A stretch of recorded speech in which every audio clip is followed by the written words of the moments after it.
mengenal Nabi Muhammad sallallahu alaihi wasallam. Taib, untuk pokok yang kedua, kata penulis, wa idza qila laka madinuka, apabila kamu ditanya apa agamamu, faqul dini al-Islam, maka jawablah agamaku Islam. Apa pengertian Islam? Wa huwa al-istislamu lillahi bitauhid wal inqiyadu lahu bitta'ah wal bara'atu minasyirki wa ahlihi. Islam yaitu berserah diri kepada Allah dengan tauhid, tunduk kepadanya dengan melaksanakan ketaatan, dan berlepas diri dari syirik dan pelakunya. Taib, ini perkataan yang terdapat dalam kitab Al-Wajibat. Di sini penulis mulai menjelaskan al-aslus tsani min usuliddin, pokok kedua dari pokok-pokok agama. Pokok kedua dari pokok-pokok agama. Fa idza qila laka qailun ma dinuka alladzi tadinullaha bihi wa tanalu bihi sa'adata fid dunya wal akhirah. Jika ada yang bertanya kepadamu, apa agamamu yang dengannya engkau beribadah kepada Allah dan dengannya engkau meraih kebahagiaan di dunia dan di akhirat? Apa agama yang engkau anut yang dengannya engkau beribadah kepada Allah dan dengannya engkau meraih kebahagiaan di dunia dan di akhirat? Wala budda fi hadza min ma'rifati al-adillati min al-kitabi was sunnah. Dan dalam hal ini, dalam hal ma'rifatuddin, harus berdasarkan dalil-dalil dari Al-Quran dan Sunnah. Jadi mengenal agama dengan dalil dari Al-Quran dan Sunnah sesuai pemahaman salaf. Sesuai pemahaman salaf, liyakunal abadu ala nurin wa burhanin wa basiratin min dinihi, agar seorang hamba berada di atas cahaya, hujjah dan basirah dari agamanya.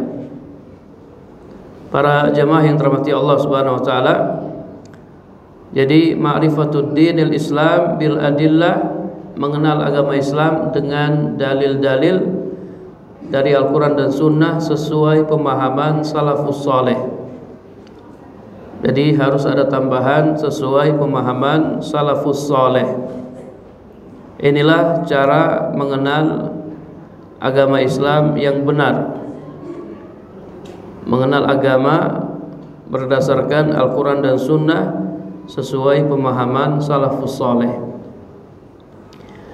Fa innahu la ya'manu min hayatihi minas syakki waz zaigi wal inkilab. Iyadzan billahi min zalik. Karena seseorang tidak aman dalam hidupnya dari keraguan, penyimpangan dan kemurtadan. Kita berlindung kepada Allah darinya. Ya, selama kita masih hidup, kita tidak aman. Bisa jadi ya seseorang, dia yang tadinya yakin dia menjadi ragu, yang tadinya dia muslim kemudian dia menjadi murtad. Selama kita masih hidup, kita tidak aman dari fitnah. Ada fitnah subhat dan ada fitnah syahwat. Para jamaah yang dirahmati Allah Subhanahu wa taala, jadi kita harus betul-betul menjaga agama kita dengan terus belajar, terus menuntut ilmu, supaya kita yakin supaya kita tidak ragu, supaya kita tetap berada di atas agama Islam. Terus belajar. Di akhir zaman Nabi SAW pernah menyampaikan tentang fitnah di akhir zaman. Nabi SAW mengatakan, "I'malu, beramalah kalian sebelum datang fitnah-fitnah seperti potongan malam yang gelap gulita." Fitnah-fitnah yang besar. Di pagi hari seseorang beriman dan di sore hari dia menjadi kafir. Atau di sore hari dia beriman dan di pagi hari dia menjadi kafir. Bayangkan saking besarnya fitnah-fitnah, ada orang yang di pagi hari dia beriman dan di sore hari dia kafir. Dia tinggalkan agamanya. Ada yang di sore hari dia beriman, di pagi harinya dia kafir. Ini fitnahnya luar biasa. Fitnah yang menimpa agama seseorang. Fitnah yang menimpa agama seseorang. Jadi selama kita masih hidup, kita tidak aman dari berbagai macam fitnah. Maka kita terus belajar, terus berdoa kepada Allah Subhanahu wa taala. Wa kadzalika ba'da mamatihi inda su'al malakain munkarin wa nakir. Demikian pula setelah kematiannya, ketika ditanya oleh malaikat Munkar dan Nakir, bisa jadi dia menjawab ha ha ha la adri, ha ha ha saya tidak tahu, sami'tun nasa yaquluna syai'an faqultuhu, aku hanya mendengar manusia berkata sesuatu lalu aku ikut mengatakannya. Jadi ketika kita masih hidup, kita diuji oleh Allah Subhanahu wa taala. Ada banyak ujian. Ketika kita meninggal dunia juga ada ujian. Ada yang namanya fitnah kubur. Fitnah kubur itu artinya pertanyaan kubur. Ketika kita masih hidup, kita diuji oleh Allah Subhanahu wa taala. Kehidupan adalah ujian. Allah berfirman, "Allazi khalaqal mauta wal hayata liyabluwakum ayyukum ahsanu amala." Dialah Allah yang telah mengadakan kematian dan kehidupan supaya Dia menguji kalian siapa di antara kalian yang paling bagus amalnya.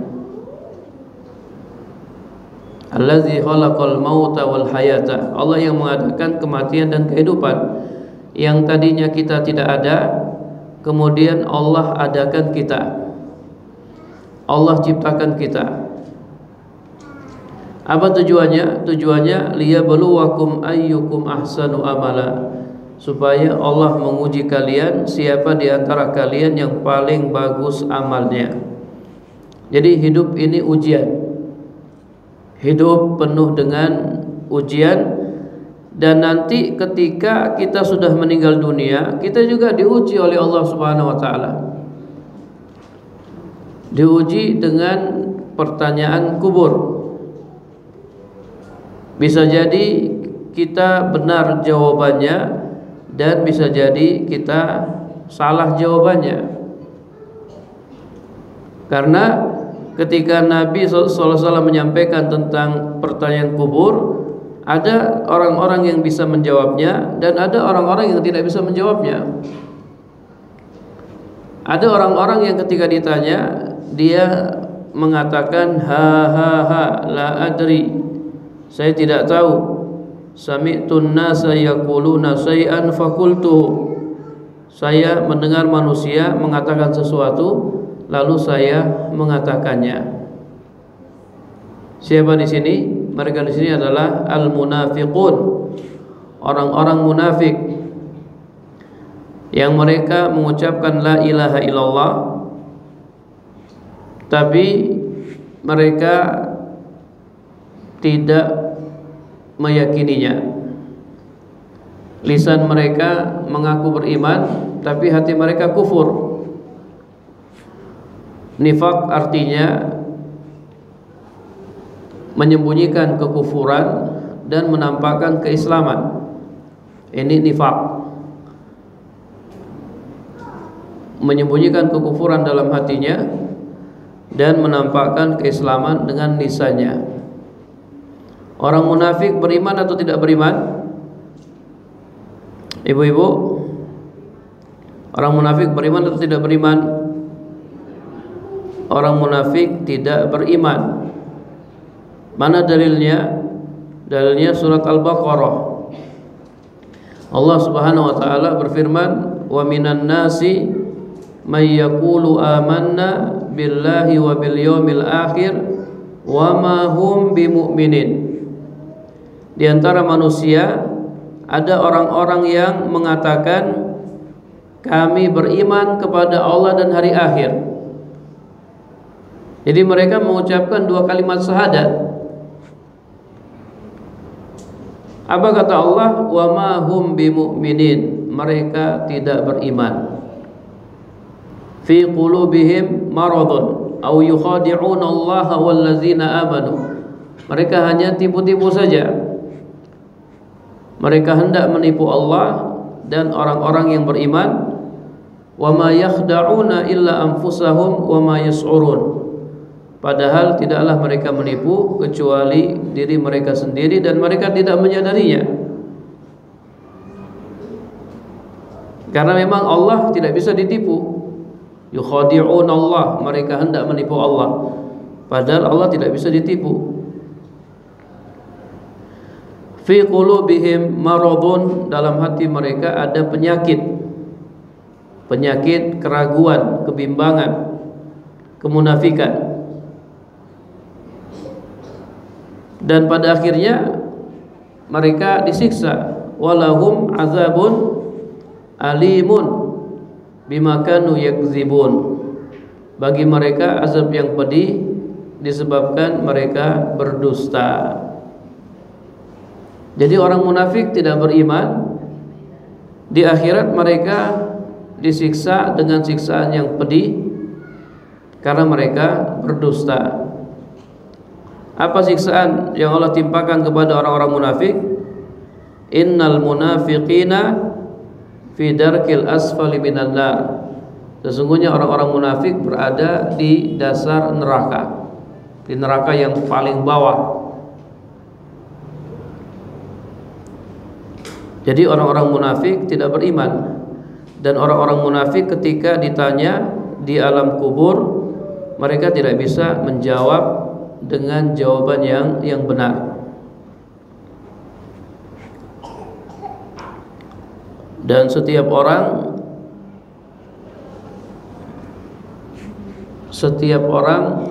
bisa tertimpa penyakit nifaq.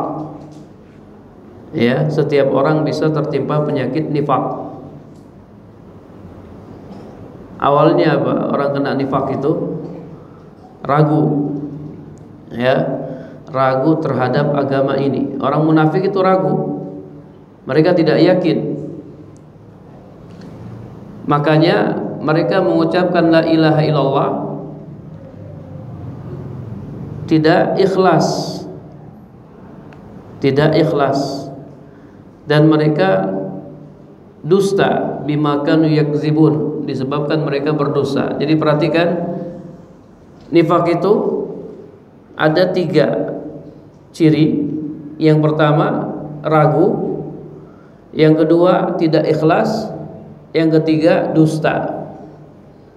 Ini penyebab kemunafikan: ragu, tidak ikhlas, dan dusta.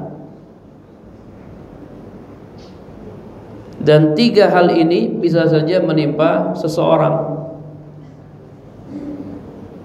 Ragu terhadap agamanya, kemudian tidak ikhlas, ya, dalam beragama dia tidak ikhlas, kemudian dia berdusta. berbohong. Ayatul munafik, di antara tanda munafik, idza haddasa kadzaba, kalau dia berbicara dia berdusta. Taib, jadi ya kita terus belajar, terus berdoa kepada Allah Subhanahu wa taala agar kita terhindar dari penyimpangan dalam agama. Wa ma dzakarahu al-muallifu an-syekh wa ahfadihi rahimahumullahu fi hadhihi an-nubzati al-'azimati al-mufidati ma'al 'amali zahiran wa batinan bima dallat alaihi kafilun biidnillahi ta'ala bima'rifati usulid din wassabati alaihi hatta al-mamat. Apa yang disebutkan oleh penulis dari Syekh Muhammad bin Abdul Wahhab dan keturunannya, semoga Allah merahmati mereka, dalam buku ini, buku yang ringkas, jika diamalkan secara lahir dan batin, maka itu sudah cukup dengan izin Allah untuk mengenal pokok-pokok agama dan teguh di atasnya hingga kematian. Artinya apa para jamaah? Kalau kita belajar al-wajibat, ya sebenarnya itu sudah cukup. Belajar al-wajibat, kemudian kita berusaha mengamalkannya, itu sudah cukup. Karena buku al-wajibat ini menjelaskan hal-hal yang pokok, hal-hal yang pokok dalam agama. Kalau kita mempelajarinya, kita amalkan secara lahir dan batin, kemudian kita teguh di atasnya hingga kita meninggal dunia, maka kita akan selamat. Fajazahumullahu anna wa anil Islam wal muslimin khairan wa nafa'ana wal muslimina bi'ulumihim. Semoga Allah membalas ya para ulama atas jasa mereka kepada kita, kepada Islam dan kaum muslimin dengan sebaik-baik balasan. Dan semoga Allah memberi manfaat kepada kita dan kaum muslimin dengan ilmu mereka. Taib. Kalau kamu ditanya madinuka, apa agamamu? Fakul dini al-Islam. Maka jawablah, agamaku adalah Islam. Dini huwal Islam alladzi la yaqbalullahu min ahadin dinan ghairahu. Agamaku adalah Islam, di mana Allah tidak akan menerima agama dari seorang pun selain agama Islam. Allah berfirman, Inna dina indallahil Islam. Sesungguhnya agama yang benar, agama yang diridhoi di sisi Allah hanyalah agama Islam. Surat Al-Imran ayat 19. Kemudian dalam ayat yang lain, Al-Imran ayat 85, Allah Subhanahu wa taala mengatakan, "Wa may yabtaghi ghairal islami dinan fala yuqbala minhu wa huwa fil akhirati minal khasirin." Barang siapa mencari agama selain Islam, maka tidak akan diterima darinya, dan di akhirat dia termasuk orang-orang yang merugi. Agama saya agama Islam, di mana Allah Subhanahu wa taala tidak menerima agama yang lain selain Islam. Wa huwa dinu jami'il anbiya wal mursalin. Dan ini adalah agama seluruh nabi dan rasul.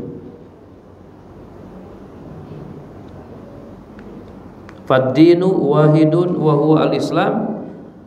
Agama mereka satu, yaitu Islam. Amma syara'i, adapun syariat-syariat mereka, faqad takhtalifu, berbeda-beda. Perhatikan para jamaah yang dirahmati Allah Subhanahu wa taala. Ini penjelasan yang penting. Agama Islam itu mempunyai dua makna. Ya, ada agama Islam bermakna am, bermakna umum, dan ada agama Islam bermakna khas, bermakna khusus. Apa maksudnya agama Islam bermakna am? Maksudnya semua agama para nabi dan rasul itu Islam. Ini Islam bermakna am. Islam bermakna umum, yaitu beribadah kepada Allah dan tidak menyekutukannya dengan sesuatu apapun. Semua nabi agamanya seperti ini, beribadah kepada Allah semata dan tidak menyekutukannya dengan sesuatu apapun. Ini Islam bermakna apa? Islam bermakna apa? Umum. Islam bermakna umum. Makanya agamanya Nabi Musa Islam, agamanya Nabi Isa Islam. Kalau kata Syekh Muhammad bin Shalih Al-Utsaimin, fan-nasara, orang-orang Nasrani di zaman Nabi Isa yang beriman kepada Nabi Isa, muslimuna, mereka adalah orang-orang Islam. Fal Yahud, orang-orang Yahudi di zaman Nabi Musa yang beriman kepada Nabi Musa, muslimuna, mereka adalah orang-orang Islam. Adapun setelah diutusnya Nabi Muhammad sallallahu alaihi wasallam, Nabi Muhammad membawa Islam bermakna khas, Islam bermakna khusus. Artinya apa? Orang-orang Yahudi dan orang-orang Nasrani dan semua manusia yang ada di muka bumi ini setelah Nabi Muhammad SAW diutus, mereka harus beriman kepada siapa? Beriman kepada Nabi Muhammad sallallahu alaihi wasallam. Kalau tidak, falaisu muslimina, mereka bukan orang Islam. Orang yang tidak beriman kepada Nabi Muhammad SAW setelah beliau diutus, dia bukan orang beriman, dia bukan orang Islam. Berarti kalau ada orang Nasrani, misalnya dia dengar ini Nabi Muhammad diutus, sebelumnya dia beragama Nasrani, terus dia dengar Nabi Muhammad diutus, maka dia wajib beriman kepada Nabi Muhammad sallallahu alaihi wasallam. Seperti siapa? Seperti Waraqah bin Naufal. Ini pendeta Nasrani. Setelah Nabi Muhammad SAW mendapat wahyu yang pertama, apa wahyu pertama? Apa wahyu yang pertama kali turun? Surat Al-Alaq, Iqra. Nabi Muhammad pulang ke rumah, bertemu dengan istrinya Khadijah. Kemudian Khadijah, dia bawa Nabi Muhammad untuk bertemu Waraqah bin Naufal. Kemudian Waraqah bin Naufal mengatakan, apa yang Nabi temui di Gua Hira itu malaikat Jibril yang pernah turun kepada Nabi Musa, kepada Nabi Isa. Kemudian Waraqah mengatakan, kalau seandainya saya masih kuat, masih muda, ketika kaummu mengusirmu, saya akan menolongmu. Nabi kaget, Nabi terheran-heran. Nabi berkata, apakah mereka akan mengusir saya? Kata Waraqah, na'am, mereka nanti akan mengusirmu, karena tidaklah seorang pun yang membawa seperti yang kamu bawa, melainkan dia akan diganggu, dia akan disakiti. Kemudian Nabi pulang ke rumahnya dan Waraqah bin Naufal meninggal dunia. baru turun wahyu yang kedua, surat Al-Mudaththir. Ya ayyuhal mudaththir qum fa'anzir. Waraqah bin Naufal, kata para ulama, dia orang yang beriman kepada Nabi Muhammad sallallahu alaihi wasallam. Makanya Nabi pernah berkata, la tasubbu Waraqah bin Naufal, kalian jangan mencela Waraqah bin Naufal, karena sesungguhnya saya melihat Allah telah menyiapkan sebuah surga untuknya atau dua buah surga untuknya. Dan para ulama mengatakan Waraqah bin Naufal termasuk orang yang beriman kepada Nabi sallallahu alaihi wasallam. Padahal asalnya dia orang Nasrani, pendeta Nasrani. Kemudian dia dengar ini Nabi Muhammad diutus. Dia beriman kepada Nabi Muhammad. Setelah itu dia meninggal dunia. Jadi orang-orang Nasrani atau orang-orang Yahudi yang mendengar Nabi Muhammad SAW telah diutus, maka mereka harus beriman kepada Nabi Muhammad sallallahu alaihi wasallam, karena beliau diutus rahmatan lil alamin, untuk semua manusia dan semua jin. Untuk semua manusia dan semua jin. Ini Islam bermakna khusus, Islam yang dibawa oleh Nabi Muhammad sallallahu alaihi wasallam. Setelah beliau diutus, maka semua manusia wajib beriman kepada beliau. Kalau tidak, maka kafir. Makanya dalam hadis riwayat Muslim, Nabi sallallahu alaihi wasallam bersabda, la yasma'u bi ahadun min hadzal ummah yahudiyyun aw nasraniyyun, tidaklah seorang pun dari umat ini yang mendengar aku telah diutus, baik itu umat Yahudi maupun umat Nasrani, dan dia tidak beriman kepada aku, illa kana min ashabin nar, kecuali dia termasuk penghuni neraka. Inna dina indallahil Islam, sesungguhnya agama yang diridhoi di sisi Allah adalah Islam. Maksudnya Islam yang dibawa oleh Nabi Muhammad sallallahu alaihi wasallam. Jadi untuk sekarang ini, setelah Nabi Muhammad diutus, agama yang benar hanya agama yang dibawa oleh Nabi Muhammad sallallahu alaihi wasallam. Siapa yang tidak beragama dengan agama yang dibawa oleh beliau, maka agamanya tidak diterima. Dan di akhirat dia termasuk orang-orang yang merugi. Berarti agama yang benar agama apa? Agama Islam, hanya Islam. Tidak boleh kita mengatakan semua agama sama, nggak boleh. Ini kekufuran.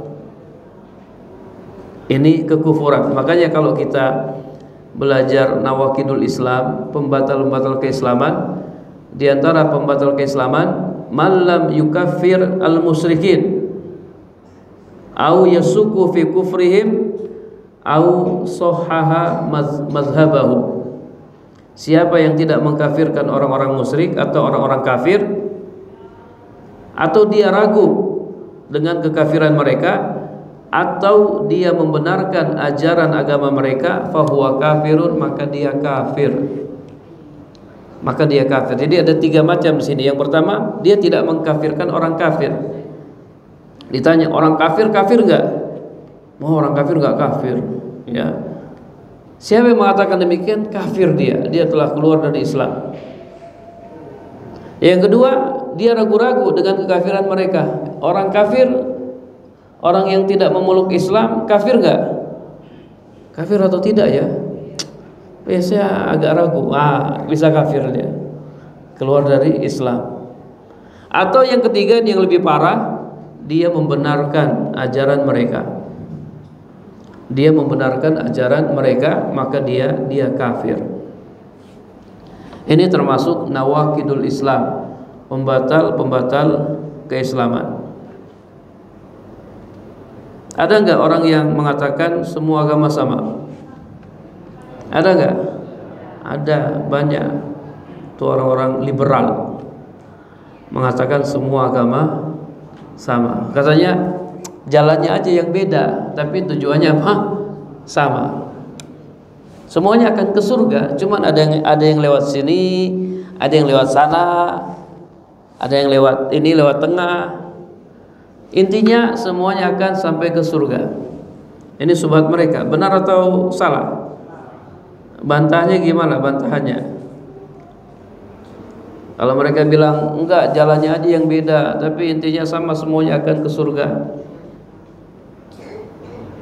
Bukankah semua agama mengajarkan kebaikan dan melarang keburukan?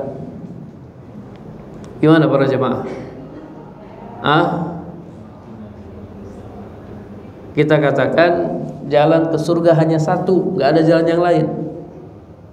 Jalan menuju surga hanya satu, itu jalan Nabi Muhammad Sallallahu Alaihi Wasallam. Nggak ada jalan yang lain. Jalan yang lain tidak mengantarkan ke surga, tapi mengantarkan ke neraka. Makanya tadi Nabi mengatakan, kana min ashabin nar, siapa yang tidak beriman kepadaku, dia termasuk penghuni neraka. Jadi nggak ada jalan yang lain. Jalan itu hanya satu, Siratal mustaqim. Ihdina siratal mustaqim, tunjukilah kami jalan yang lurus, jalannya Nabi Muhammad sallallahu alaihi wasallam. Ghairil maghdubi alaihim waladdallin, bukan jalan orang-orang yang dimurkai dan bukan jalan orang-orang yang sesat. Siapa yang dimurkai? Siapa? Yahudi. Orang Yahudi yang dimurkai. Kenapa mereka dimurkai? Karena mereka berilmu dan tidak beramal. Orang Yahudi itu berilmu dan tidak beramal, dimurkai oleh Allah Subhanahu wa taala. Bukan jalannya mereka. Dan bukan jalan orang-orang yang sesat. Siapa orang yang sesat? Nasrani. Kenapa mereka sesat? Karena mereka beramal tanpa ilmu. Bukan jalan mereka ya Allah, tapi jalan yang lurus. Jalan yang lurus itu al-ilmu wal amal. Ilmu dan beramal. Ilmu dan beramal. Kalau kita sudah tahu sesuatu, kita amalkan. Kita sudah tahu sesuatu, kita amalkan. Kalau kita sudah tahu, kita tidak amalkan, berarti kita menyerupai siapa?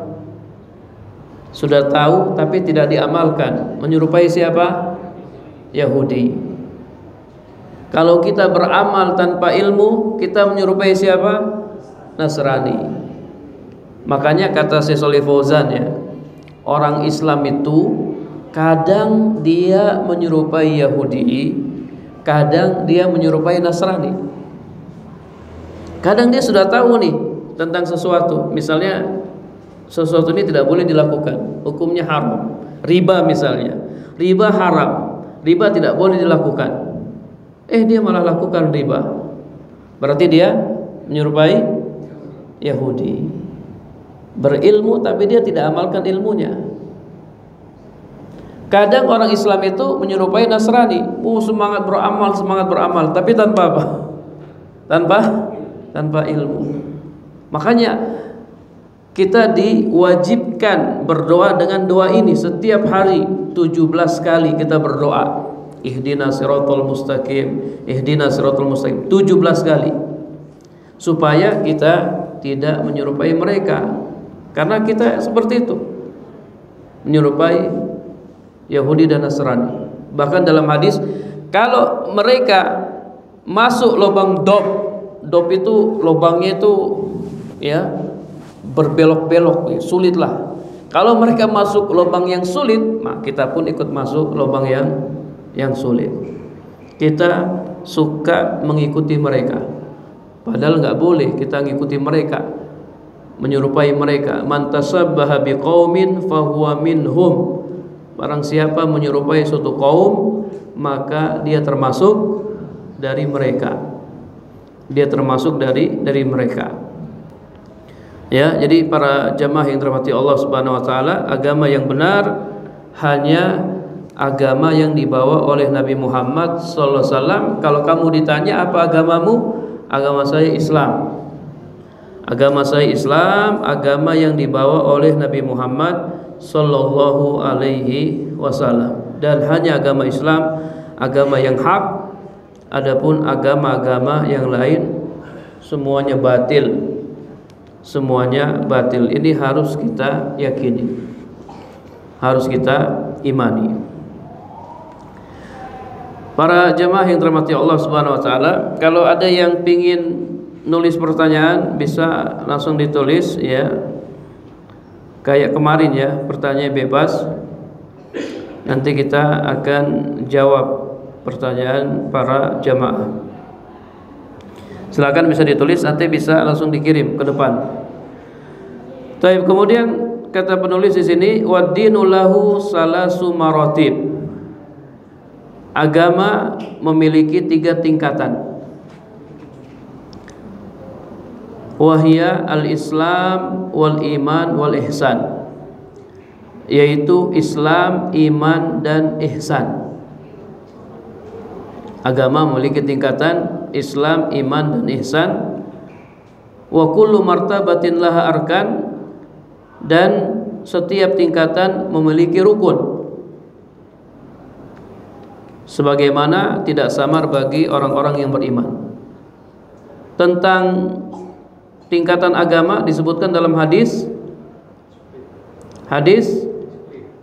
Jibril, hadis yang panjang, hadis Arba'in Nawawiyah nomor 2 ya.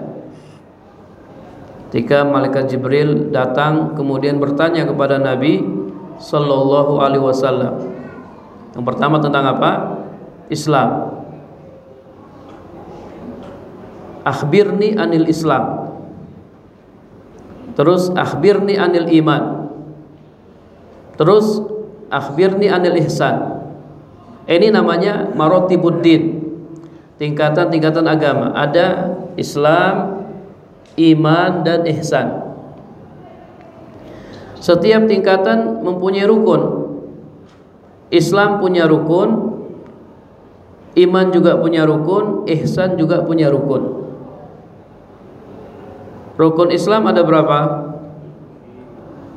Ada 5. Ada 5. Al-Islam, apa kata Nabi? Akhbirni an Islam. Al-Islam antas hada an la ilaha illallah wa anna Muhammadan Rasulullah. Ini yang pertama. Yang kedua, wa tuqimus shalah. Yang ketiga, wa tu'ti zakat. Yang keempat, wa tasumu Ramadan. Yang kelima apa? Wa tahujju al-bait in istata'ta ilaihi sabila. Yang pertama, kamu bersaksi tidak ada sembahan yang hak kecuali Allah dan Muhammad Rasulullah. Yang kedua, kamu mendirikan sholat. Yang ketiga, menunaikan zakat. Yang keempat, berpuasa di bulan Ramadan. Dan yang kelima, haji ke Baitullah bagi yang mampu. Ini namanya rukun Islam. Kemudian tingkatan yang kedua, rukun iman. Iman juga punya tingkatan yang kedua, iman. Iman juga punya rukun. Ada berapa rukun iman? Ada 6. Antu'mina billah wa malaikatihi wa kutubihi wa rusulihi wal yaumil akhir wa tu'mina bil qadar khairihi wa syarrihi. Yang pertama, kamu beriman kepada Allah. Kepada yang kedua, kepada malaikat-malaikatnya. Yang ketiga, kepada kitab-kitabnya. Yang keempat, kepada rasul-rasulnya. Yang kelima, beriman kepada hari akhir. Yang keenam, beriman kepada takdir yang baik dan takdir yang buruk. Takdir yang baik dan takdir yang buruk. Seperti apa? Takdir yang baik ya, seperti sehat ya. Kita senang dengan sehat. Takdir yang buruk seperti apa? Seperti sakit ya. Gak ada orang senang dengan sakit. Baik buruknya itu bagi siapa? Bagi kita, bagi makhluk. Ya, ada takdir kaya, ada takdir miskin. Ada takdir senang, ada takdir susah. Baik buruknya bagi kita, tapi bagi Allah nggak ada yang buruk, semuanya baik. Ya, kalau dilihat dari sisi Allah, nggak ada perbuatan Allah semuanya baik, nggak ada buruknya. Tapi bagi kita dari sisi kita buruk. Misalnya gini, kita sakit, senang nggak ketika kita sakit? Nggak ada yang senang, buruk bagi kita. Tapi kalau dia dari sisi yang lain, dari sudut pandangnya Allah, oh ternyata baik, ada hikmahnya. Apa hikmahnya? Allah ngasih kita sakit, apa hikmahnya? Allah ingin hapus dosa-dosa kita.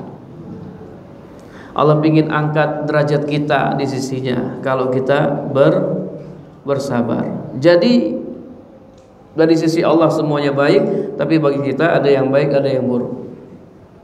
Siapa yang menciptakan setan? Siapa yang menciptakan? Allah. Memang ada pencipta selain Allah? Enggak ada. Semua makhluk yang diciptakan siapa? Allah, hanya Allah. Allah menciptakan setan. Bagi kita buruk enggak? Buruk ya, setan buruk. Tapi kalau dilihat dari sisi Allah ternyata baik. Apa tujuannya? Allah menciptakan setan, apa tujuannya? Untuk menguji kita. Untuk menguji kita. Taib. Kemudian tingkatan yang ketiga, ihsan. Ihsan punya berapa rukun? Ihsan punya satu rukun. Anta budallah ka'annaka tarah fa illam takun tarah fa innahu yarah. Ihsan itu kamu beribadah kepada Allah seakan-akan kamu melihatnya. Kalau tidak bisa, maka kamu beribadah kepada Allah dan yakinlah Allah melihatmu. Taib, ini maratibuddin, tingkatan agama ada 3, Islam, iman dan ihsan, dan setiap tingkatan mempunyai rukun. Para jemaah yang dirahmati Allah Subhanahu wa taala, penulis mendefinisikan Islam. Islam adalah al-istislam. Al-istislam artinya menyerahkan diri. Menyerahkan diri, merendahkan diri, kemudian tunduk kepada Allah Subhanahu wa taala dengan tauhid. Dengan tauhid maksudnya dengan 3 macam tauhid. Tauhid rububiyah, tauhid uluhiyah, dan tauhid asma wa sifat. Jadi Islam itu kita menyerahkan diri kita, merendahkan diri kita, dan tunduk kepada Allah dengan mengimani 3 macam tauhid. Dengan mengimani 3 macam tauhid, tauhid rububiyah, tauhid uluhiyah, dan tauhid asma wa sifat. 3 macam tauhid ini harus diimani semuanya. Seseorang dihukumi muslim kalau dia mengimani 3 macam tauhid. Kalau dia mengimani salah satunya sementara yang lainnya tidak dia imani, maka dia bukan muslim. Orang musyrik beriman gak dengan tauhid? Orang musyrik beriman kepada tauhid atau tidak? Ibu-ibu, orang musyrik beriman kepada tauhid atau tidak? Bapak-bapak, beriman kepada salah satu tauhid saja. Beriman tapi tidak kepada semua tauhid. Orang musyrik beriman kepada tauhid rububiyah. Asma wa sifat imani enggak? Imani. Asma wa sifat mereka imani secara umum. Ya, mereka yang mereka ingkari itu Ar-Rahman. Wa Mar-Rahman. Ketika Nabi menulis Bismillahirrahmanirrahim, mereka mengatakan Ar-Rahman. Siapa Ar-Rahman? Kami tidak mengenal Ar-Rahman. Padahal Ar-Rahman ini nama dari nama Allah Subhanahu wa taala. Taib, mereka mengimani tauhid rububiyah. Wala in sa'altahum man khalaqahum la yaquluna Allah. Kalau kamu bertanya kepada mereka, siapakah yang menciptakan mereka? Niscaya mereka akan menjawab Allah. Kalau kamu bertanya kepada mereka, siapakah yang memberikan rezeki kepada mereka? Mereka akan menjawab Allah. Akan tetapi keimanan mereka kepada tauhid rububiyah tidak menjadikan mereka muslim. Tidak menjadikan mereka muslim. Karena mereka tidak beriman kepada uluhiyah. Jadi 3 macam tauhid ini harus kita imani semuanya, baru dikatakan apa? Muslim. Kalau tidak, maka belum muslim. Ini yang pertama ya.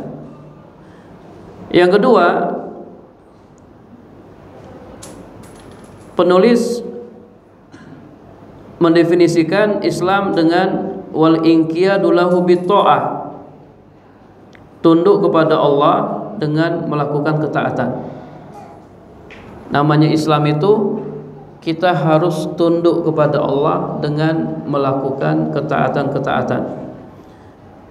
Jadi istislam saja tidak cukup, tauhid saja nggak cukup. Seorang muslim dia harus tunduk kepada Allah dengan melakukan ketaatan-ketaatan, yaitu melaksanakan perintah-perintah Allah dan meninggalkan larangan-larangannya.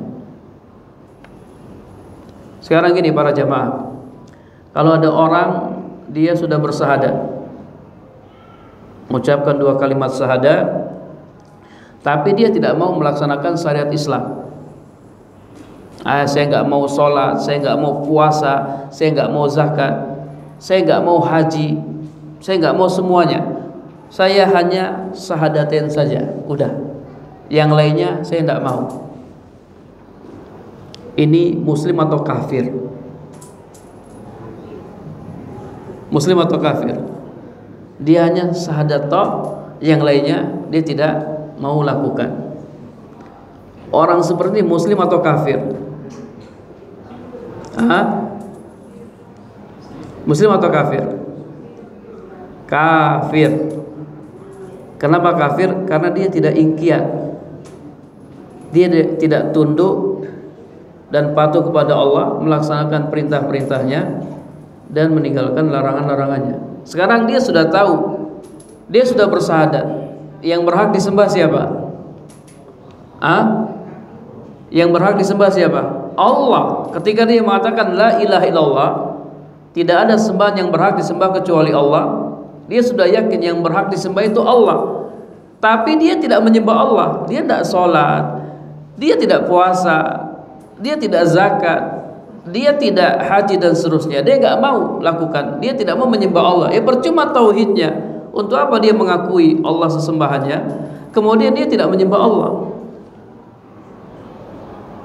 Dia kafir. Dia kafir.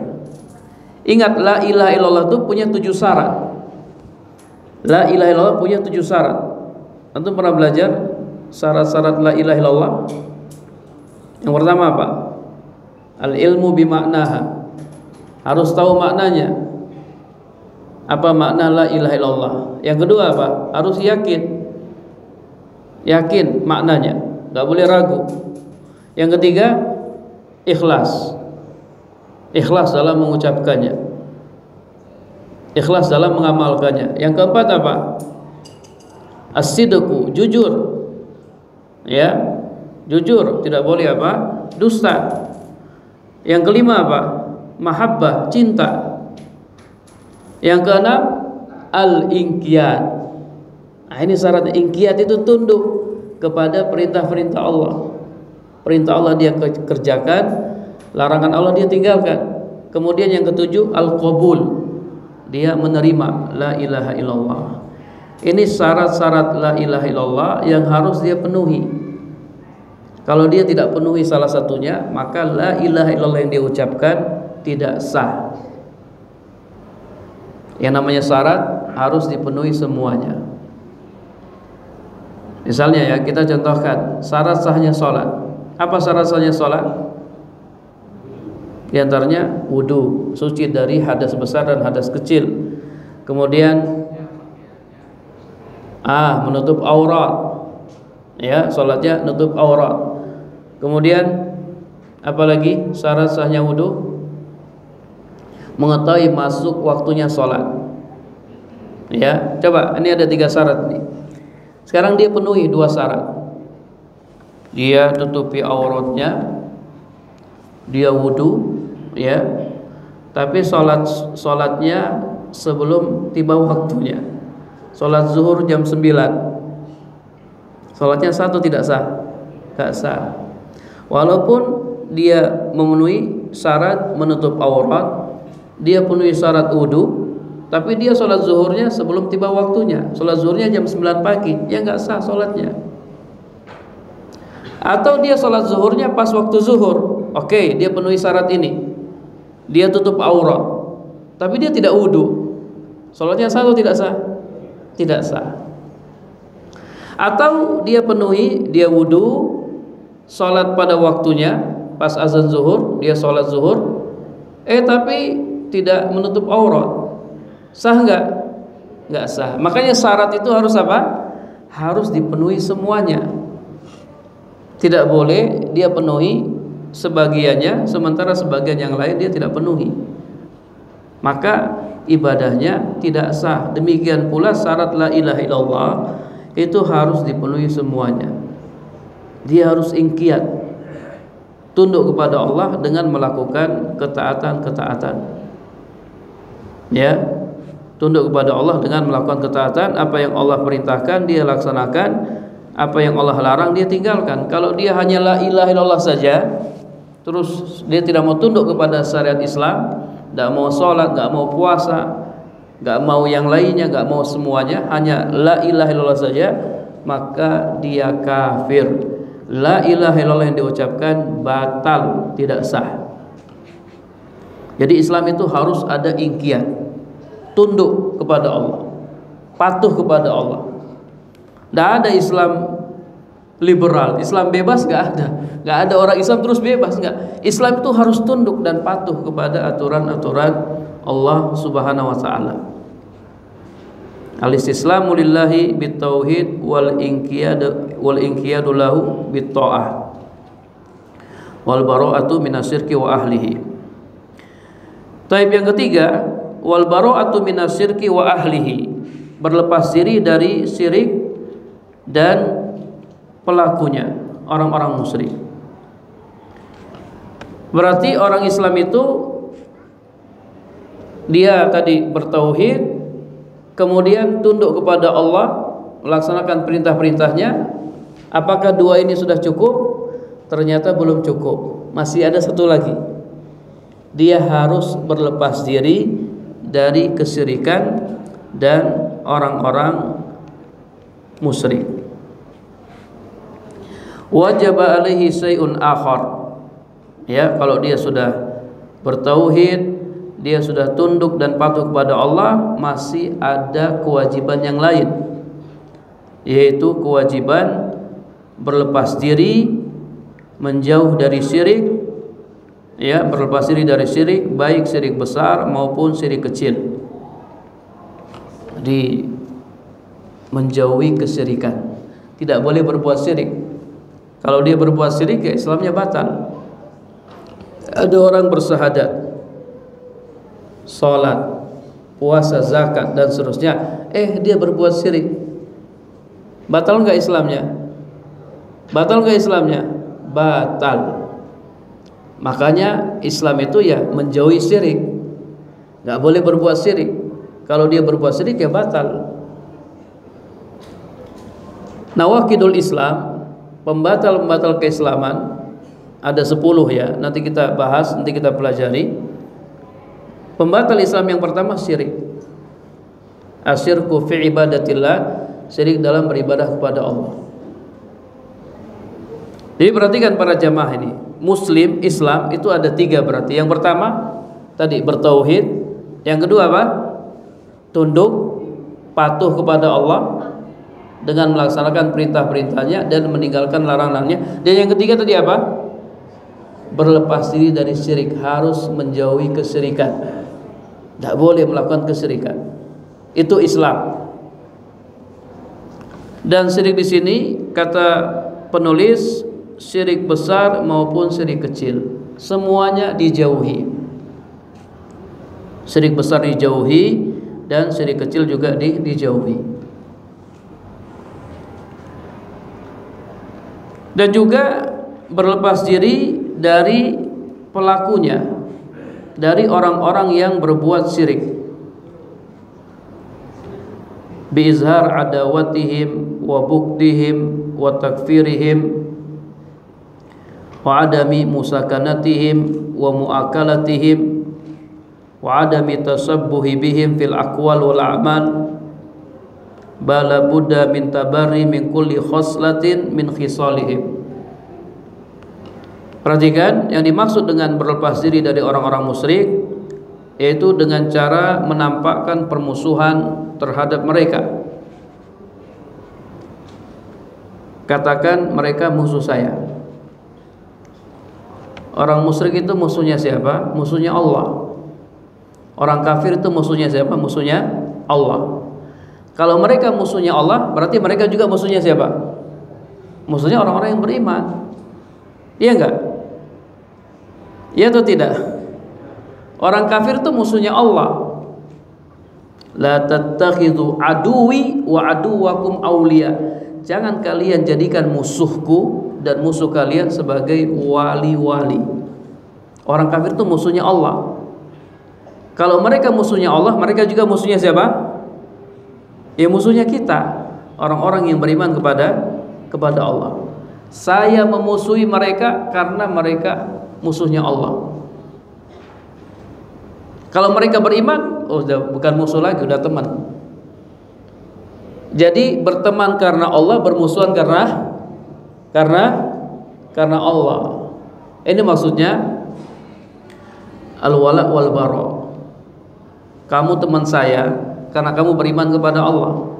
Tapi kalau kamu nggak beriman kepada Allah, kamu musyrik, kamu bukan teman saya. Kamu bukan teman saya. La tusahib illa mu'minan. Kata Nabi, kamu jangan berteman illa mu'minan, kecuali dengan orang mukmin, kecuali dengan orang yang beriman. Teman di sini teman dekat, ya. Teman apa? Teman dekat. Taib, dengan menampakkan permusuhan dengan mereka, wa bughdihim, membenci mereka, wa takfirihim, mengkafirkan mereka, kita katakan mereka kafir, wa adami musakanatihim wa muakalatihim, tidak tinggal bersama mereka, tidak makan bersama mereka, wa adami tasabbuhi bihim, tidak menyerupai mereka, fil aqwal wal a'mal, dalam perkataan dan perbuatan, bahkan harus berlepas diri dari setiap sifat yang merupakan ciri khas mereka. Ciri khas orang-orang kafir, kita harus berlepas diri darinya. Wa hadza huwa awsaqu ural iman. Ini merupakan tali iman yang paling kuat. Al-wala wal bara, loyalitas dan disloyalitas, wal hubbu wal bugdu, cinta dan benci, wal muwalah wal muadah, berteman dan bermusuhan.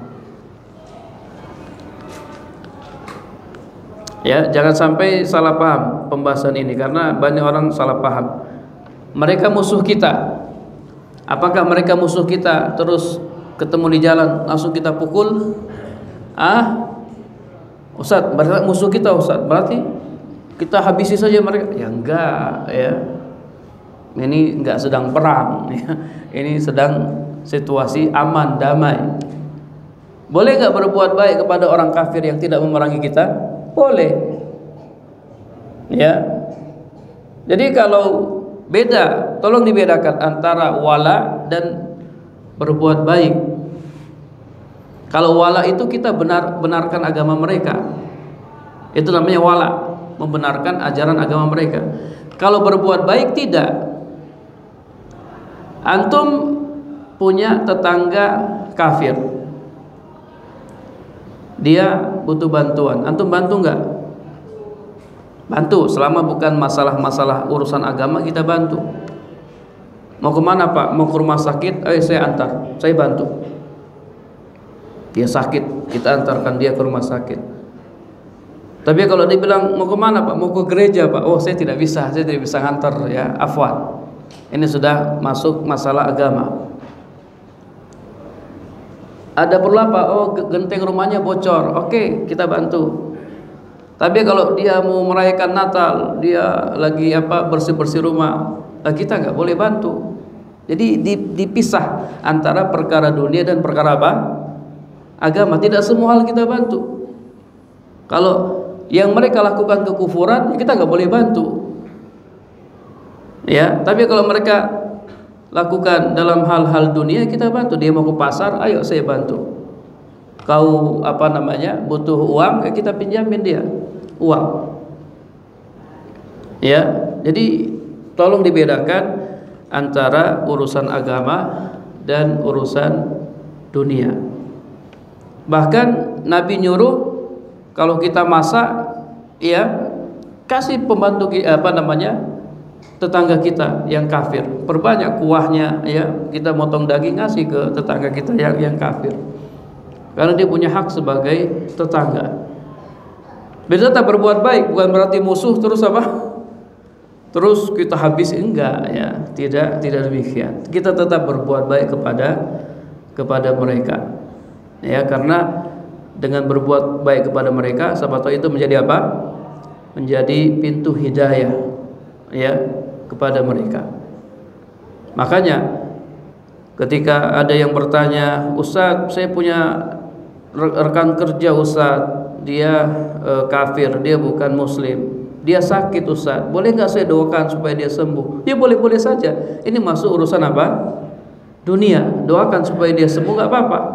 Tapi kata para ulama, yang terbaik doakan supaya dia dapat dapat hidayah. Itu doa yang paling bagus, ya. Jadi demikian para jamaah yang dirahmati Allah Subhanahu wa taala, kita membenci mereka. Benci ada di mana benci? Di sini, dalam hati. Ya, kadang kita tampakkan ini, saya tampakkan saya membenci mereka. Mereka musuh saya tampakkan dengan lisan.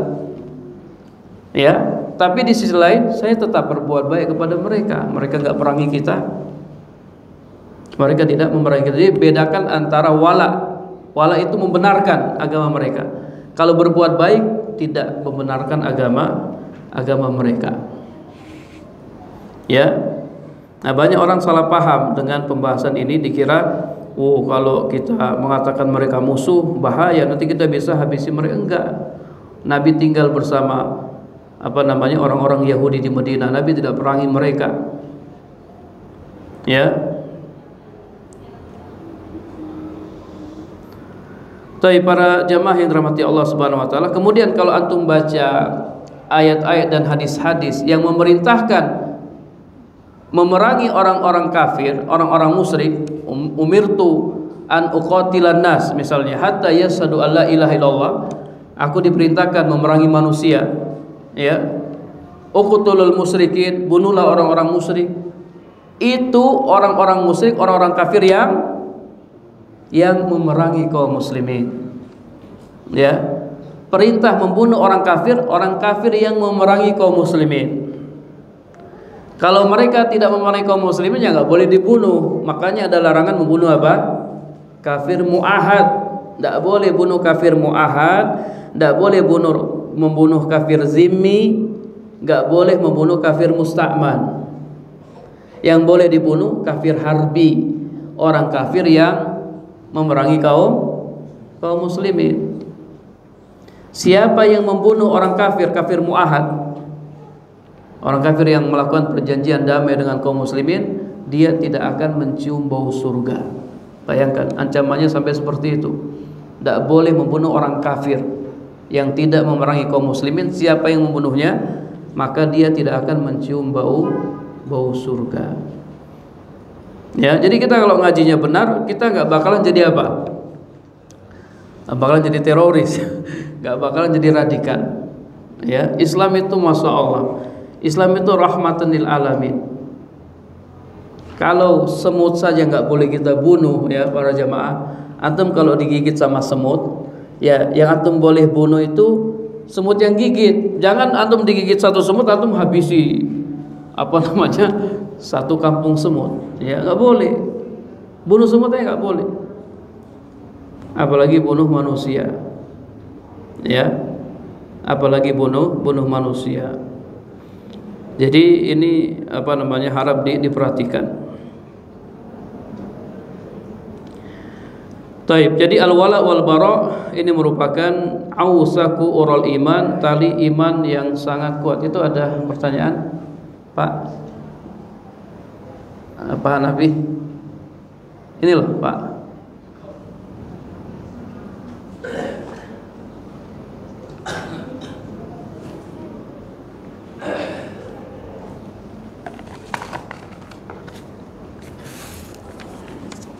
Kita selingi dengan pertanyaannya biar tidak ngantuk.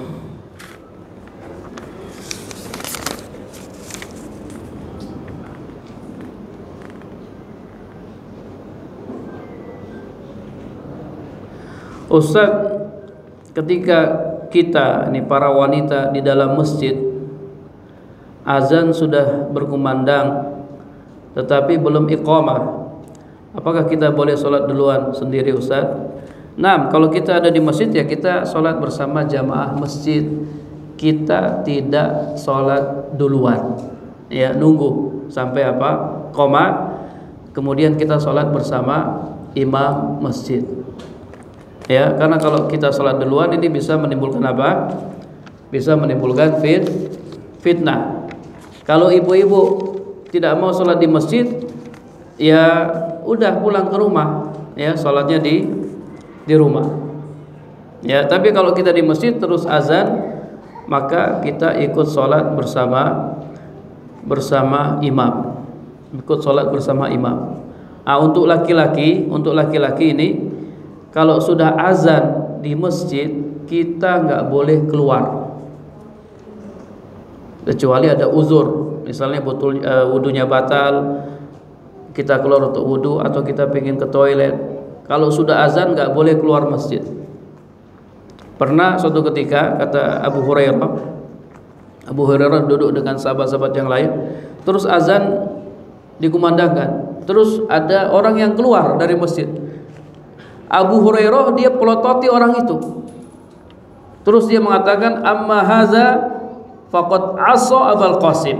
Adapun orang itu yang keluar dari masjid, dia telah durhaka kepada Abul Qasim. Siapa Abul Qasim? Nabi SAW. Kunyah beliau Abul Qasim. Beliau punya putra, punya anak laki-laki, anak yang pertama namanya Qasim. Orang itu dia telah durhaka kepada Abul Qasim. Jadi nggak boleh keluar, apalagi sudah azan sini kita keluar sholat di masjid yang lain. Nah, ini nggak boleh, lebih tidak boleh lagi. Ya, jadi ini harap diperhatikan karena kadang ketika ada kajian, ya, terus selesainya pas zuhur, azan zuhur dikumandangkan, terkadang ada sebagian ikhwan malah tetap pulang dia sholat di masjid dekat rumahnya. Ini tidak boleh. Dia kalau sudah azan dia di masjid itu. Kalau dia mau sholat di rumahnya, keluar masjid sebelum azan. Sebelum azan dia keluar meninggalkan masjid. Ya, kalau dia mau sholat di masjid dekat rumahnya. Tapi kalau sudah azan, maka dia tidak boleh sholat kecuali di masjid tersebut, ya.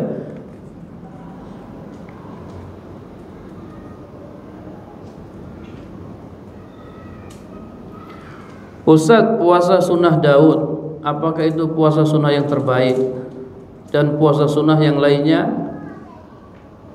dari puasa sunnah yang lainnya, karena Rasul sendiri tidak mengerjakannya.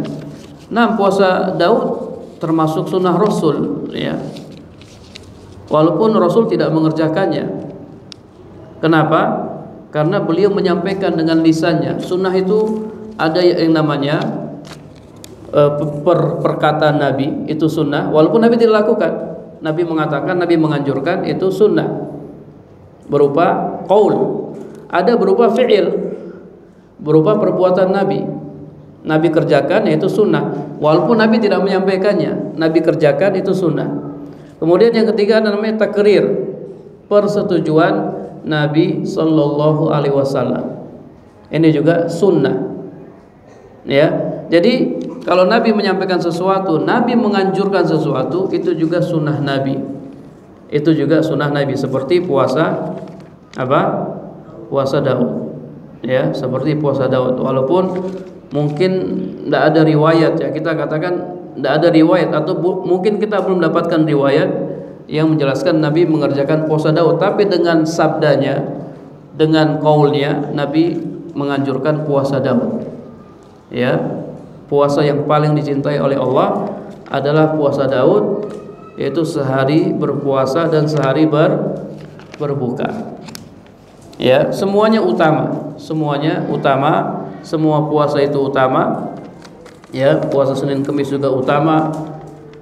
Puasa tiap 3 hari setiap bulan juga utama. Ya, semuanya utama karena semuanya sunnah Rasul Sallallahu Alaihi Wasallam.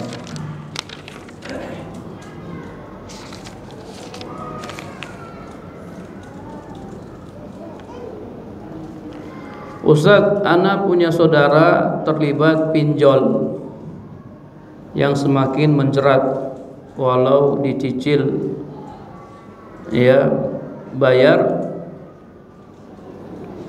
ingin terlepas untuk melunasi dengan menjual properti yang ada, tapi qadarullah susah dijual.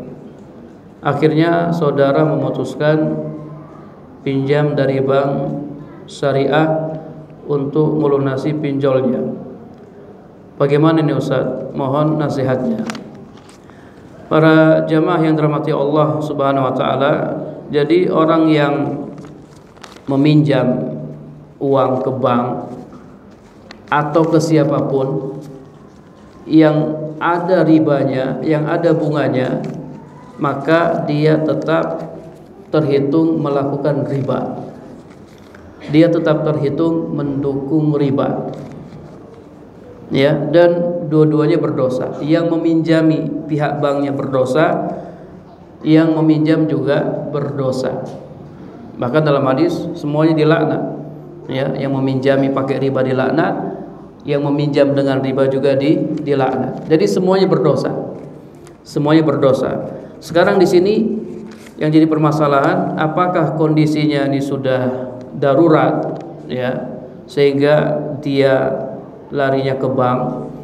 Seandainya dia sudah berusaha, ya, artinya dia sudah nyari pinjaman ke yang lain, ya, ke orang-orang yang mampu, tapi dia tidak dapat. Dan kalau dia dia pinjam di bank, cuman kalau pinjam di bank ya sama aja, ada bunganya juga.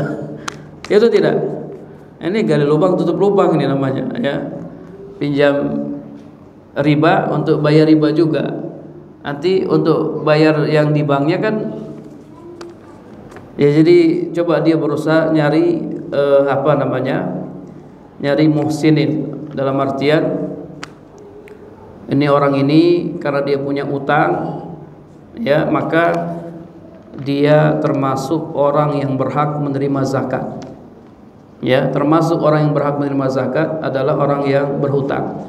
Dia dibantu dengan uang zakat. Ya, kemarin di salah satu pondok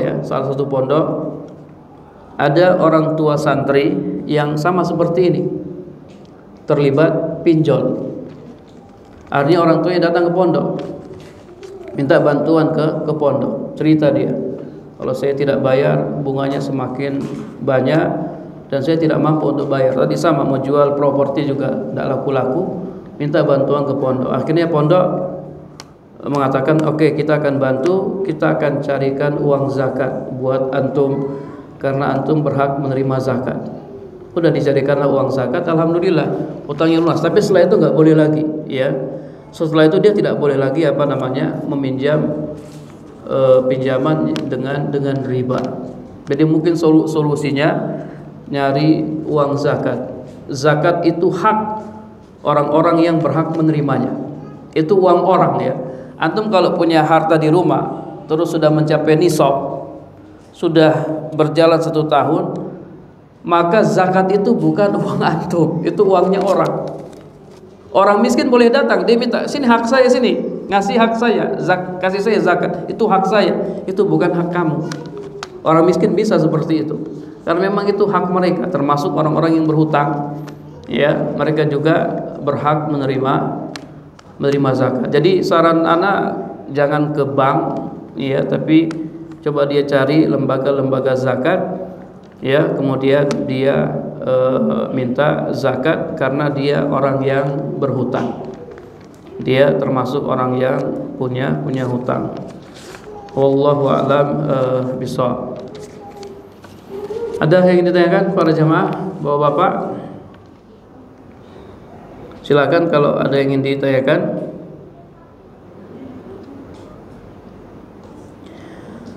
Baik para jamaah yang dirahmati Allah Subhanahu wa taala. Sini kata penulis, ya, kita lanjutkan sebentar. Tentang berlepas diri dari kesyirikan dan orang-orang musyrik, atau tentang al-wala wal bara, banyak Allah sebutkan dalam Al-Qur'an. Kemudian juga dalam hadis-hadis Nabi sallallahu alaihi wasallam. Banyak sekali ayat-ayat yang menjelaskan tentang al-wala wal bara. Demikian pula hadis-hadis Nabi sallallahu alaihi wasallam. Ana ambil contoh, ya, misalnya dalam Al-Qur'an, dalam surat Al-Mumtahanah ayat 4.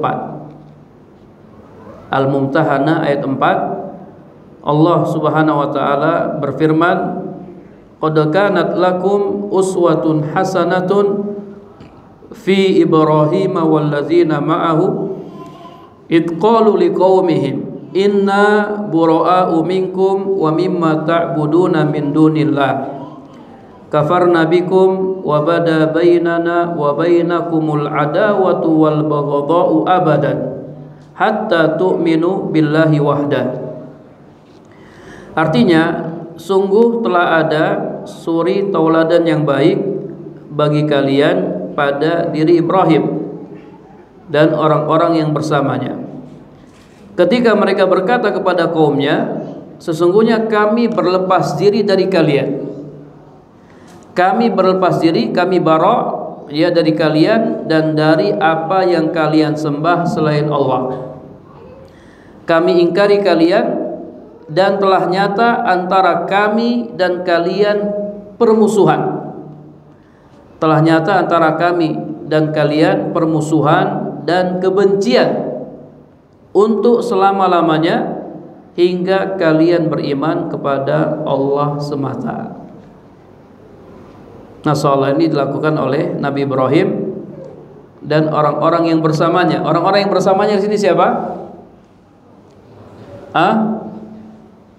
Bukan umatnya. Siapa? Orang-orang yang bersama sini maksudnya para nabi dan para rasul lainnya. Bukan umatnya Ibrahim, tapi para nabi dan para rasul lainnya. Perhatikan apa yang dilakukan oleh Nabi Ibrahim dan nabi-nabi yang lain, rasul-rasul yang lain, Allah sebut dengan apa? Uswatun hasanah. Uswatun hasanah itu apa? Teladan yang baik. Ini teladan yang baik. Teladan apa yang mereka ajarkan? Mereka berkata kepada orang-orang kafir, kami berlepas diri dari kalian. Ini teladan yang baik, ya. Kami berlepas diri dari kalian dan dari apa yang kalian sembah selain Allah. Kami ingkari kalian, kami musuhi kalian, kami membenci kalian. Ini teladan yang baik. Sampai kapan? Abadan, selama-lamanya, hatta tu'minu billahi wahda, sampai kalian beriman kepada Allah semata. Begitu kalian beriman kepada Allah semata, maka sudah enggak ada lagi permusuhan, sudah enggak ada lagi kebencian. Kalian jadi teman-teman kami, kalian jadi sahabat kami. Tapi selama kalian kafir, kalian musyrik, kami memusuhi kalian, kami membenci kalian. Begitu kalian beriman, kalian teman kami, kalian musuh-musuh kami. Ini uswatun hasanah, teladan yang baik yang dicontohkan oleh Nabi Ibrahim dan nabi-nabi yang lain. Jadi al-wala wal bara itu ajarannya semua nabi dan semua rasul. Bukan hanya Nabi kita Nabi Muhammad SAW, tapi ajaran nabi-nabi yang lain. Kita membenci orang-orang kafir, kita memusuhi mereka. Ini ajaran Islam dan juga ajaran nabi-nabi yang lain. Dan masih banyak lagi ya ayat-ayat yang semakna atau hadis-hadis yang semakna. Qad tasahala fihi katsirun minan nas fi hadzal zaman, namun banyak orang pada zaman ini yang meremehkannya. Meremehkan akidah al-wala wal bara. Ada yang meremehkannya secara besar-besaran dan ada yang secara kecil-kecilan. Bahkan hampir-hampir loyalitas dan berlepas diri tidak ada lagi kecuali apa yang dikehendaki oleh Allah Subhanahu wa taala. Kita melihat zaman kita sekarang ini, al-wala dan al-bara ini tidak dilakukan oleh kaum muslimin. Kaum muslimin sekarang ini sama orang kafir dia cinta, sama orang muslim dia musuhi. Iya enggak? Sama orang kafir masya Allah ya, dia sampai pijit-pijit itu kakinya orang kafir, pijit-pijit. Tapi sama umat Islam, musuh. Kalau umat Islam buat kajian, diubarin kajiannya. Tapi kakinya orang kafir dipijit-pijit. Ya, orang kafir dijadikan teman, orang Islam malah dijadikan apa? Musuh. Termasuk perbuatan loyal kepada orang kafir, kata Syekh Shalih Fauzan, adalah ikut merayakan hari raya mereka, ikut mengucapkan selamat atas hari raya mereka. Ini termasuk perbuatan loyal kepada orang kafir. Masih banyak nggak yang melakukannya? Banyak. Hari raya mereka dia ikut merayakannya. Ini banyak sekali. Apalagi di Papua ya, nah kan dari Papua. Di Papua sana Lebaran, mereka ikut Lebaran. Pas Natalan, umat Islam ikut apa? Ikut Natalan. Ini nggak boleh yang seperti ini. Ikut mengucapkan selamat. Ya, dan ini luar biasa, fitnahnya besar. Dulu ada tokoh agama, masya Allah ya, kencang sekali dia. Tidak boleh kita mengucapkan selamat atas hari raya mereka. Begitu dia jadi pejabat, dia malah apa? Ngucapin, ya, kami mengucapkan selamat. Fitnah apa? Fitnah kekuasaan, fitnah jabatan. Banyak orang berubah gara-gara apa? Gara-gara jabatan, gara-gara kekuasaan. Padahal dulu masya Allah dia tidak boleh ngucapin selamat, nggak boleh. Begitu jadi pejabat, dia malah mengucapkan. Ini nggak boleh para jamaah. Termasuk kalau kata Syekh Shalih Fauzan sangat kencang dalam masalah ini. Kata Syekh Shalih Fauzan, termasuk bentuk loyal kepada orang-orang kafir adalah menggunakan kalender mereka, seperti menggunakan kalender Masehi. Padahal umat Islam punya kalender apa? Hijriah. Antum masih pakai nggak kalender Masehi? Nah, itu kata Syekh Shalih Fauzan termasuk bentuk loyal. Ya. Bahkan sangat disayangkan banyak umat Islam ketika disuruh nyebut sekarang tanggal berapa aja dia nggak tahu. Berapa Hijriah nggak tahu. Coba sebutkan bulan-bulan di kalender Hijriah, nggak tahu, dia nggak hafal. Tapi begitu suruh sebutkan bulan-bulan di kalender Masehi, lancar banget. Januari, Februari, Maret, April. Nah, begitu suruh sebut bulan-bulan Hijriah, nggak hafal dia. Ingat, kita punya kalender Hijriah dan ibadah kita itu sangat berkaitan erat dengan kalender kita, kalender Hijriah. Kapan kita puasa? 1 Ramadan, udah selesai. Bukan 3 Maret, 4 Oktober, bukan. Puasa kita 1 Ramadan. Kapan kita lebaran Idul Fitri? Udah 1 Syawal. 1 Syawal. Kapan kita puasa Arafah? 9 Zulhijjah. Makanya 9 Zulhijjah, bukan 9 Agustus ya. 9 Desember, bukan. Kemudian kapan kita haji? Kapan haji? Haji bulan Zulhijjah. Ya, mulai tanggal 8 Zulhijjah, hari Tarwiyah. Tanggal 9 hari Arafah. Tanggal 10 hari Nahar, tanggal 11, 12, 13 hari-hari tasyrik. Jadi sangat berkaitan erat dengan ibadah kita. Ketika bayar zakat juga itu pakai kalender Hijriah, bukan pakai kalender Masehi. Hitungannya pakai kalender Hijriah. Ya, bukan pakai kalender Masehi. Cuman sangat disayangkan masih banyak umat Islam yang menggunakan kalender Masehi. Bahkan ada teman dia buat kalender. Dia buat kalender, kalau kalender Masehi tulisannya gede, kalau kalender Hijriah tulisannya kecil ya. Karena bilang antum balik itu ya, kebalik. Yang Hijriahnya antum gedein, yang Masehnya antum kecilkan supaya kita terbiasa menggunakan apa? Kalender Hijriah. Nah, ini perkara-perkara yang kecil yang masih kita lakukan, padahal ini termasuk bentuk loyal kepada orang kafir.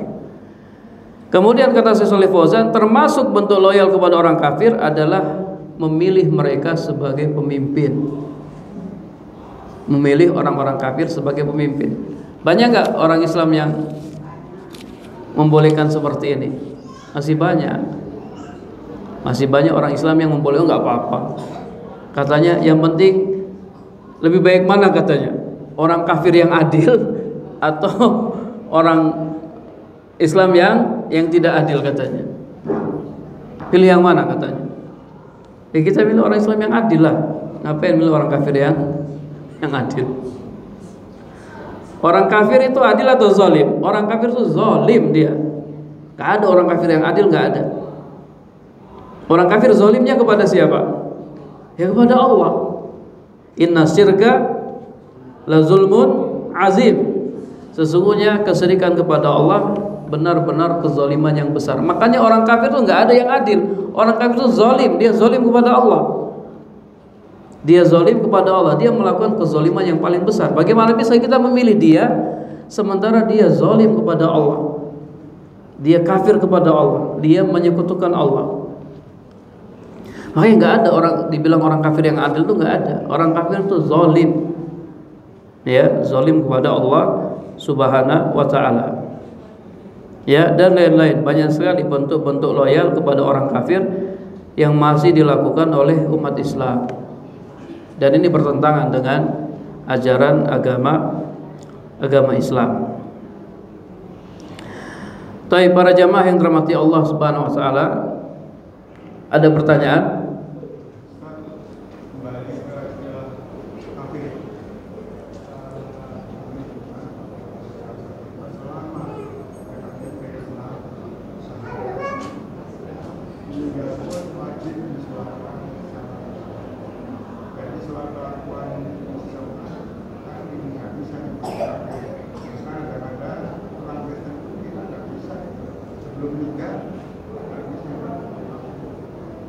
Sebelum meninggal.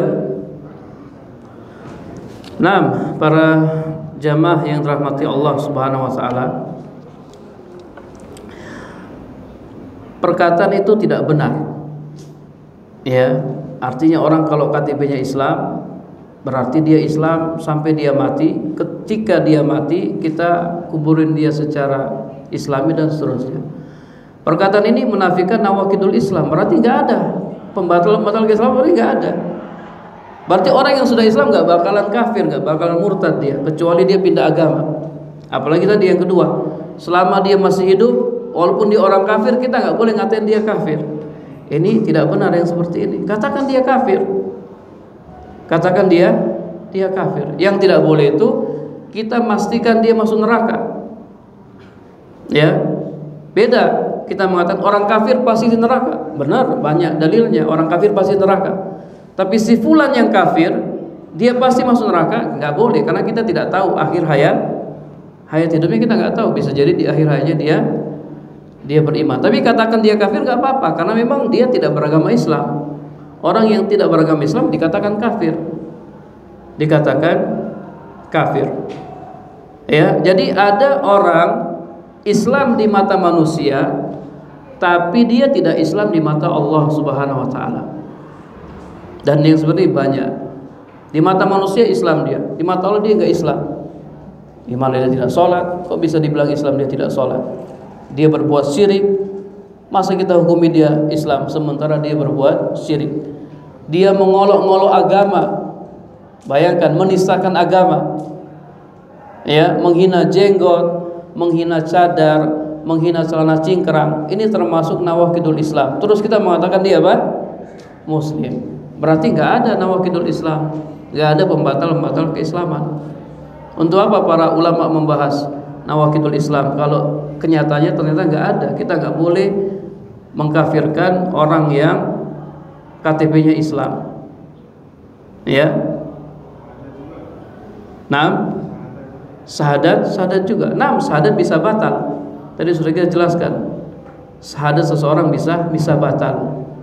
Keislaman seseorang bisa batal kalau dia melakukan pembatal keislaman. Nah, cuman dalam penerapannya, dalam mengkafirkan orang harus hati-hati, harus yang namanya memenuhi syarat, harus tidak ada penghalang-penghalang. Makanya kata para ulama sebaiknya ditanyakan oleh ulama. Misalnya ada orang Muslim nih, Islam dia, KTP-nya Islam, dia sholat dan seterusnya, tapi dia masih berbuat syirik, dia ke kuburan, dia berdoa minta sama penghuni kubur. Orang ini kita kafirkan dia atau tidak? Nah, ini yang harus kita super hati-hati. Karena bisa jadi dia masih ada kemungkinan, bisa dia belum tahu, bisa jadi dia jahil, ya, dan seterusnya. Maka kita tanyakan kepada ahlinya, kepada ulama, ya, supaya kita tidak sembarangan mengkafirkan orang. Karena siapa yang mengatakan kepada saudaranya, "Hai kafir," wahai orang kafir, padahal dia muslim, kalau tuduhan itu benar, oke, benar saudaranya kafir. Tapi kalau tuduhannya tidak benar, tuduhan itu akan kembali kepada dirinya sendiri. Ya, jadi sekali lagi, orang yang KTP-nya Islam atau sudah mengucapkan syahadatain bukan berarti tidak bisa batal keislamannya. Bisa batal keislamannya kalau dia melakukan nawaqidul Islam. Meninggalkan sholat saja, ada ulama yang mengatakan orang yang meninggalkan sholat kafir dia tidak dikuburkan di pekuburan kaum muslimin, dia dikuburkan di pekuburan orang-orang kafir, dia tidak disolati, tidak dimandikan dan seterusnya. Itu konsekuensinya. Ada yang mengatakan meninggalkan sholat hukumnya kafir, kufur akbar, keluar dari Islam, ya. Ada yang mengatakan tidak, dia tidak kafir akbar, maksudnya dia kafir asgor, kufur asgor. Jadi ada khilaf di antara para ulama, ya. Wallahu a'lam bishawab. Ada lagi para jamaah? Ya.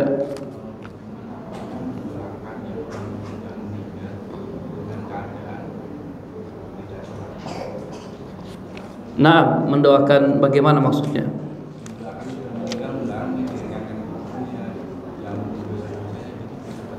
Nah, para jemaah yang dirahmati Allah Subhanahu wa taala, orang yang tidak sholat, ya, kemudian meninggal dunia, apakah dia masih muslim atau tidak muslim? Tadi sudah dijelaskan, ada khilaf di antara para ulama.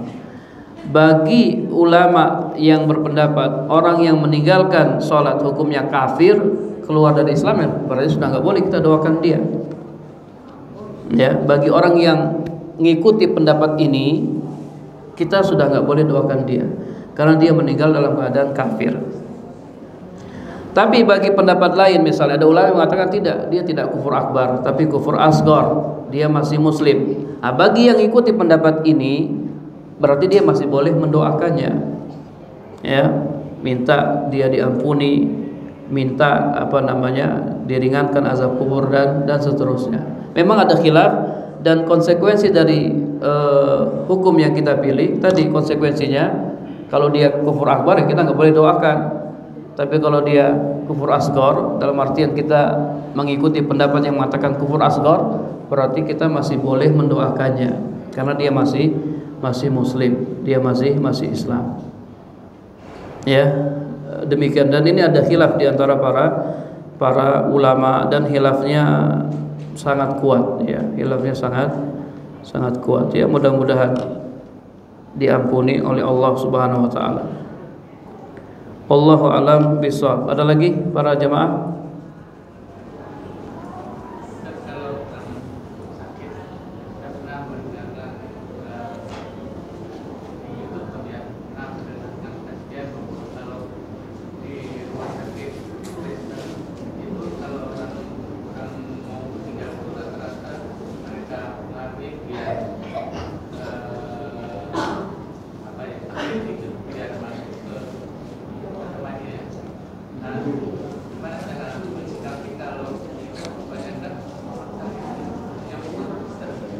Kebanyakan apa Pak?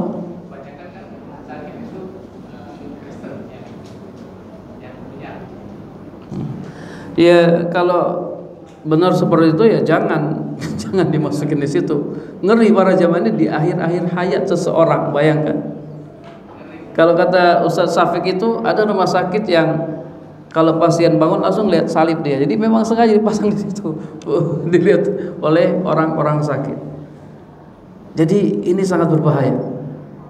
Bayangkan dia selama ini Islam, terus dia akhiri hidupnya dengan kekufuran, su'ul khotimah.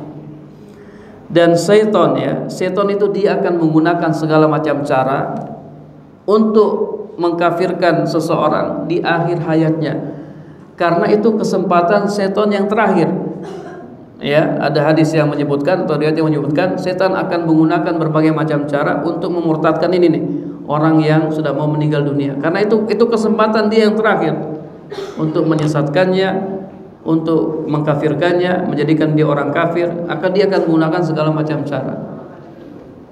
Jadi cari rumah sakit yang lain. Kalau antum Ustaz terpaksa dirujuk ke sana, ya berarti antum harus temani dia terus. Jangan antum tinggalkan tuh orang yang sakit.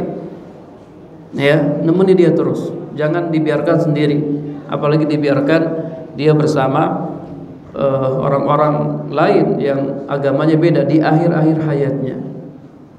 Antum kalau punya keluarga sudah mau meninggal, udah antum bilang, walaupun dokter bilang nggak boleh antum temu ini terakhir, saya mau talqin dia.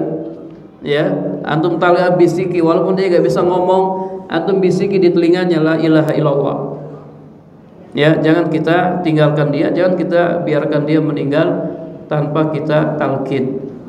Nabi SAW bersabda, lakinu mautakum billah ilaha illallah. Talqinlah orang-orang yang hendak mati di antara kalian dengan la ilaha illallah. Mangkana akhiru kalamihi la ilaha illallah dakhalal jannah. Siapa yang ucapan terakhirnya la ilaha illallah, maka dia masuk surga. Itu kesempatan kita ya, jangan kita tinggalkan, jangan kita biarkan dia sendiri. Kita temani dia, dekati dia, dan kita berusaha bimbing dia untuk mengucapkan la ilaha illallah. Jadi tadi yang pertama nggak boleh, jangan bawa ke situ. Kalau terpaksa ya jangan ditinggalkan, jangan dibiarkan sendiri. Kita temani dia, temani terus ya. Ya, apalagi di akhir-akhir hayatnya. Wallahu a'lam bishawab. Nah, terkait dengan masalah darurat dalam Islam, apakah kondisi darurat itu kriterianya seperti apa, atau terkait dengan makosid syariat? Nah, jadi darurat itu bukan menurut kita ya. Darurat itu menurut Allah dan Rasulnya, bukan menurut saya ya. Jadi darurat itu kalau sudah nggak ada pilihan lain, ya sudah tidak ada pilihan lain. Kalau masih ada pilihan lain itu bukan darurat. Kemudian darurat itu kalau kita tidak lakukan, imma kita mati, wa imma kita akan terancam kematian. Kondisi kita akan lebih parah. Kalau ada orang kelaparan misalnya di hutan, tidak ada makanan, yang ada hanya daging babi misalnya. Kalau dia tidak makan dia mati, maka dia boleh apa? dia boleh makan daging babi, tapi secukupnya, hanya untuk apa? Membuat dia hidup. Jangan dia makan sampai kenyang, sampai gitu ya. Secukupnya, ala kadarnya. Ad-darurah tubihul mahzurat, ya. Kondisi darurat itu menghalalkan hal-hal yang terlarang.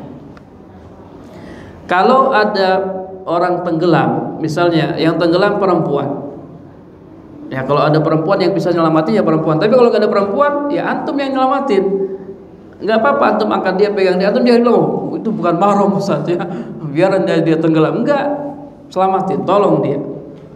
Ya, ketika itu sudah darurat, karena kalau tidak dia mati, terancam dia nyawanya. Ketika ada kecelakaan, misalnya perempuan kecelakaan jatuh dari motor, nggak ada orang yang antum angkat, antum bawa dia ke rumah sakit. Jangan dibiarkan, jangan kita mengatakan ini bukan mahram, nggak boleh nyentuh. Enggak, selamatin dia. Ya, itu kondisi darurat. Kondisi darurat. Ya, jadi intinya poin pentingnya darurat itu bukan menurut kita, tapi darurat itu menurut Allah dan Rasulnya. Taib, cukup ya para jamaah, karena pada duhur ana ada kajian. Kita cukupkan sampai di sini. Kita akhiri dengan doa kafaratul majlis. Subhanakallahumma wa bihamdika asyhadu an la ilaha illa anta astaghfiruka wa atubu ilaik. Assalamualaikum warahmatullahi wabarakatuh.